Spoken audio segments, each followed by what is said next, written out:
Christian demonology gave us the 7 princes of hell, but ancient Egypt had something older and darker. Before medieval grimoires, before fallen angels, and before hell had a throne, there was the Duat. The Egyptian underworld wasn't fire and chains. It was a system, a maze of gates, serpents, executioners, judges, devourers. Not one ruler, not one villain, an entire ecosystem of chaos. Apep tried to swallow the sun itself. Ammit erased souls from existence. Gate demons tore apart the unprepared. Fire spirits burned the dishonest. Serpents guarded the space between life and death. This wasn't symbolic evil. This was cosmic order fighting to survive.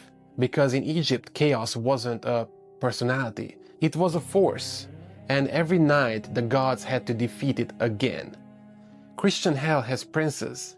The Duat had something older. Something that didn't tempt you. It tested you.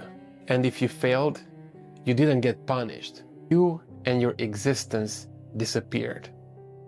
Apep. You think the sun rising is normal, but ancient Egypt didn't think this way.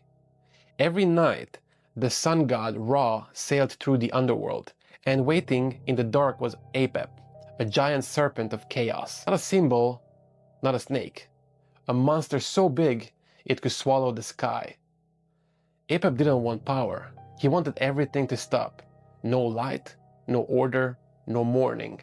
Priests would perform rituals to help Ra win. They believe if Apep ever succeeded, the sun would not rise again. Imagine living like that. Every sunrise wasn't a routine. It was proof that chaos lost again. And one day, they believed it wouldn't. Ammit. In ancient Egypt, the final judgment didn't come from God. It was Ammit. You made it to the afterlife. Congrats. Now, your heart gets weighed. In Egyptian belief, your heart was placed on a scale against the feather of truth. If it was heavier, Ammit was waiting. Part lion, part crocodile, and part hippo. She didn't torture you, she erased you. If she ate your heart, you didn't burn forever. You just stopped existing. No heaven, no rebirth, no memory. For Egyptians, this was worse than punishment, because death wasn't the end, unless Ammit decided it was. Set. Was Set and Archangel Michael the same spirit? Set is complicated. God of storms, deserts, violence. He unalived his brother Osiris, cut him into pieces, threw him into the Nile. This sounds villain level, but here's the twist. Set also protected Ra's boat from Apep, the same god who brought chaos, fought chaos. Later, people turned him into a symbol of evil, but early on, he was necessary. Egypt knew something we forget. You can't destroy chaos with softness. Sometimes you need a storm to fight a storm. Set wasn't pure evil. He was what happens when order gets dirty. Heh-em-tef, he who is in his fire. You think hell invented the fire demons? No, Egypt had them first.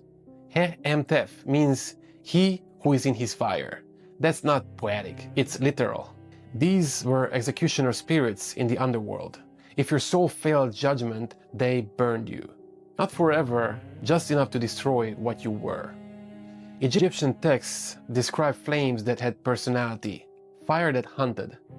The afterlife wasn't peaceful, it was guarded. And if your heart was wrong, something made of flame was already waiting. The devourers of the Duat. Hell is the Christian underworld, but Duat was the Egyptian. And it had gates. Each gate had a guardian, not angels. Demons with names like he who eats the filth of his own body. Yes, that was real. These beings didn't test your kindness, they tested your knowledge. You had to know their names, speak the right words, and if you failed, they tore you apart. The afterlife wasn't automatic, it was a maze with teeth. And if you didn't study before you died, the gates studied you. The 4 sons of Horus. You've probably seen these jars in the museums. 4 lids shaped like heads. Those are the sons of Horus. They protected organs during mummification. Sounds harmless, but they weren't just caretakers. They stood at the corners of judgment. Guardians, enforcers, they made sure nothing escaped the scale. Not lies, not secrets. Protection in Egypt didn't mean gentle, it meant controlled. If they were watching your body, someone else was watching your soul. The serpents of Duat, the Neheb cow. You remember the serpent from Harry Potter? Now imagine something 100 times bigger. The Neheb cow was the serpent of the underworld, but not just a snake. He bound souls to bodies, controlled spiritual power, lived in the space between life and death.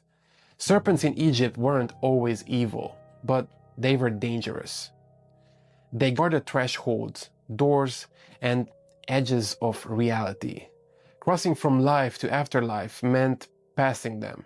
And serpents don't ask permission, they decide if you pass. In Egypt, the line between order and chaos wasn't a wall.